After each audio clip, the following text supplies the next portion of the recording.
Assalamualaikum warahmatullahi wabarakatuh. Salam sejahtera buat ketong semua. Basudara Maluku Utara dimanapun kamu berada. Pada video kali ini, kami mencoba mengulas singkat informasi yang lagi ramai di media sosial saat ini. Pernahkah kamu merasa bahwa angka-angka ekonomi yang ketong dengar di berita saat ini terasa begitu jauh dari realitas kehidupan sehari-hari? Misalnya, saat Badan Pusat Statistik merilis data pertumbuhan ekonomi 5,12%. Ini sebuah angka yang begitu mengesankan. Tapi di saat yang sama, katorang juga masih mendengar keluhan dari mama-mama soal harga kebutuhan pokok yang naik atau kesulitan anak-anak muda torang mencari pekerjaan. Mengapa ada kesenjangan antara data dan realitas yang katorang rasakan? Mari katong bedah bersama. Pertumbuhan ekonomi 5,12% itu bukanlah sekedar angka kosong. Ini adalah cerminan bahwa secara makro atau secara keseluruhan, mesin ekonomi negara ketorang memang sedang bergerak. Ada sektor-sektor yang tumbuh pesat seperti perdagangan, sektor keuangan, sektor pertambangan, atau mungkin beberapa industri besar yang didorong oleh konsumsi masyarakat kelas menengah ke atas yang aktif berlibur dan berbelanja. Data ini ibarat katong melihat sebuah oto dari jarak yang sangat jauh. Katong melihatnya melaju dengan kencang, tapi katong tidak tahu apa yang terjadi di dalam oto itu.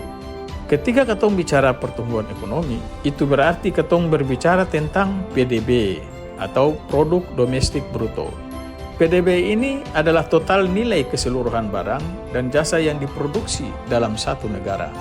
Angka ini bisa naik karena memang ada banyak aktivitas ekonomi yang terjadi di negara katorang sekarang.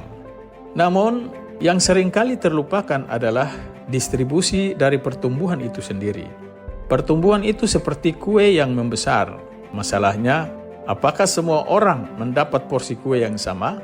Ketika pertumbuhan tinggi tapi belum merata, maka yang terjadi adalah sebagian kecil masyarakat menikmati porsi yang lebih besar, sementara sebagian lainnya, terutama masyarakat kecil, merasa tidak mendapatkan dampak yang signifikan. Inilah yang sering disebut sebagai pertumbuhan tanpa pemerataan. Misalnya, pertumbuhan di sektor pariwisata yang melonjak karena liburan panjang tentu akan meningkatkan PDB katorang. Tapi apakah itu dirasakan oleh pedagang-pedagang kecil di pasar-pasar tradisional? Belum tentu. Bisa jadi, dorang saat ini masih harus tetap berjuang dengan harga bahan baku yang sangat tinggi. Kesenjangan inilah yang membuat katorang merasa ada kontradiksi. Data statistik berbicara tentang gambaran besar, sementara pengalaman hidup kita di lapangan berbicara tentang detail-detail kecil yang penuh perjuangan. Lalu, apa yang bisa katong simpulkan? Angka pertumbuhan ekonomi bukanlah kebohongan, tapi juga bukan satu-satunya kebenaran.